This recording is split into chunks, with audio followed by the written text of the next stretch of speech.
بسم الله الرحمن الرحيم سلام الله عليكم ورحمة الله تعالى وبركاته داوديال halkani waa warbaahinta xagasha production waxa ku soo dhawaataan warka warbaahintan qodobada aan idin soo gudbin doono hadii Allah wada ogolaado waxa kamid noqonaya ciidamada ammaanka dawladda federaalka Soomaaliya oo howlgalo kala duwan ka wada magaalada Dhuusamareeb dad fara badan ayaa halkaasi lagu soo qabqabtay waan idin soo gudbin doonaa wararkii ugu dambeeyay magaalada Dhuusamareeb nin al-shabaab u qaabilsanaan jiray kireynta guryaha magaalada Muqdisho maanta xukun ayaa lagu riday xukunkaasi intuu ayuu leeyahay waan idin soo gudbin doonaa ammaanka magaalada Dhuusamareebna si weyn ayaa loo adkeeyay kadib qaraxyo shalay magaaladaasi lagu fashiriyay wasiirka wasaaradda gaashaandhigga xukuumadda federaalka Soomaaliya maanta waxa wartagaya su'aal loo weydiiyo xildhibaanada golaha shacabka Soomaaliya warar kala duwan waxay ka soo baxayaan weerar xalay ka dhacay magaalada Gaalkacyo ee xarunta gobolka Mudug jabhad hubaysan oo lagu dhawaaqay deegaanka ka tirsan gobolada Sool iyo Sanaag deegaanada maamulka Soomaaliland waxa ku sii kordhaya jabhadaha hubaysan ee lagu dhawaaqayo qodobadaasi ayaan idin soo gudbin doonaa saaxiibayaal taariikhdu waxay ku beegan tahay 16 bisha 12aad December 2019 u diyaar garooba saaxiibayaal faafaynta qodobadii aad maqasheen oo dhameystiran channelkeena subscribe dha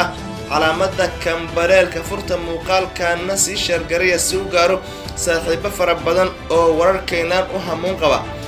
aynu ku bilownay ciidamada ammaanka dawladda federaalka Soomaaliya ee waxa howlgalo kala duwan ka sameeyeen magaalada Dhuusamareeb dad fara badan halkaasi ayaa lagu soo qabqabtay ciidamada ammaanka dawladda federaalka Soomaaliya ayaa waxay xalay howlgalo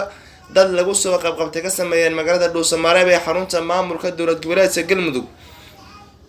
dadkan ayaa waxaa si gaar ah lagu soo qabtay xaafadda lagu magacaabo Dayax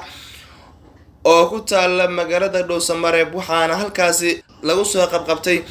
dad tiro ahaan gaaraya ilaa 300 qof waxaana baaritaan dheer kadib la sii daayay inta badan dadkii la soo qabtay halka qaarkoodna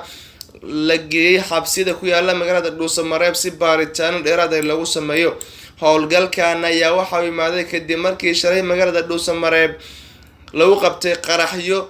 la soo gelin rabay magaalada si halkaasi loogu carqaladeeyo ammaanka magaalada Dhuusamareeb sida ciidamada ammaanka dawladda federaalka Soomaaliya ayaa ka hortagay qaraxadaasi waxaana ay gacanta ku dhigeen shakhsiyaadkii qaraxadaasi waday iyo guriyihii qaraxadaasi lagu diyaarinayay geesta kale ammaanka magaalada Dhuusamareeb ayaa si weyn loo adkeeyay waxaana magaalada maanta lagu arkayaa ciidamo fara badan oo magaaladaasi gaafareegaya waxaa si weyn loo adkeeyay ammaanka magaalada Dhuusamareeb ee caasimadda maamulka dawlad goboleedka Galmudug waxaana gudaha magaalada lagu arkayaa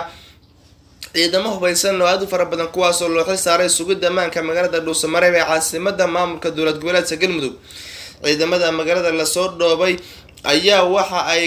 waxa ka dambeysay kadib markii shalay gudaha magaalada Dhuusamareeb lagu qabtay qaraxyo la doonayay in lagu weeraro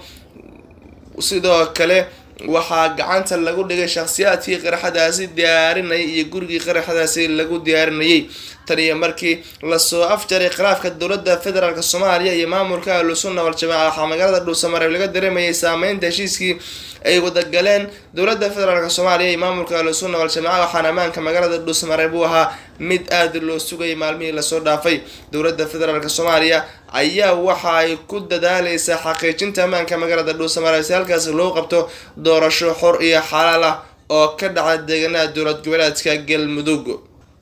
warar kala duwan waxa ay ka soo baxayaan weerar xalay ka dhacay magaalada Gaalkacyo ee xarunta gobolka Mudug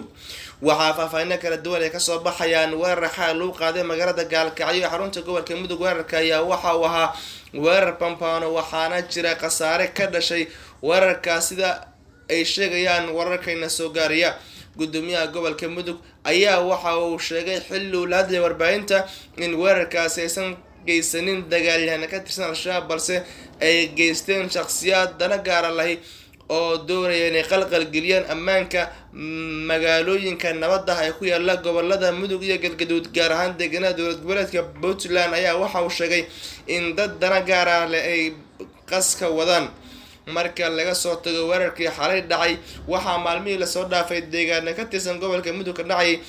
dagaalo la xiriira ama dil la xiraanooyin qabiil waxaana maamulka dawlad goboleedka Puntland iyo Galmudug ba ay isku eedeynayeen horinta dagaaladaasi gudoomiyaha waxa uu sheegay in la soo afjari doono dagaaladii maalmihii lasoo dhaafay ka soconaya qeybo ka mid ah gobolka Mudug deegaanada dowlad goboleedka Puntland iyo qaar ka tirsan deegaanada dowlad goboleedka Galmudug ayaa waxaa maalmihii lasoo dhaafay kusoo badanayay falalka la xiriira aanooyinka qabiil oo halkaasi maalmihii lasoo dhaafay isoo tarayay deegaanada maamulka Somaliland waxaa maalmihii lasoo dhaafay kusoo badanayay jabhadaha hubaysan oo halkaasi looga dhawaaqayo waxaana halkaasi markaan ka curtay jabhad hubaysan oo dagaal la geli doonto sida la sheegay ciidamada hubaysan ee maamulka Somaliland waxaa magaalada Buuhoodle ee gobolka Sanaag looga dhawaaqay jabhad hubaysan oo la dagaalami doonta ciidanka maamulka Somaliland ku sugan gobolada Sool Sanaag iyo Cayn ee maamulkaasi jabhadan lagu dhawaaqay waxaa lagu magacaabaa SSC oo laga wado Sool Sanaag iyo Cayn waxaana jabhadan hogaaminaya nin lagu magacaabo Maxamed Axmed Cali hogaamiyaha jabhada waxa uu sheegay in sababta jabhadan loo aasaasay tahay xoojinta deegaanada Sool iyo Sanaag iyo Cayn sidii gacanta looga bixi lahaa ciidamada maamulka Somaliland deegaanadaasina loo xuray lahaa waxa uu sheegay in shacabku ay diyaar garoobaan qaabkii ay gacan u sii lahaayeen jabhadan hubaysan lagula dagaalamayo ama qaabkii loola dagaalami lahaa ciidamada maamulka Somaliland maalmihii lasoo dhaafay waxaa deegaanada maamulka Somaliland kusoo badanayay jabhado hubaysan oo ku dhawaaqaya inay dagaal la gelayaan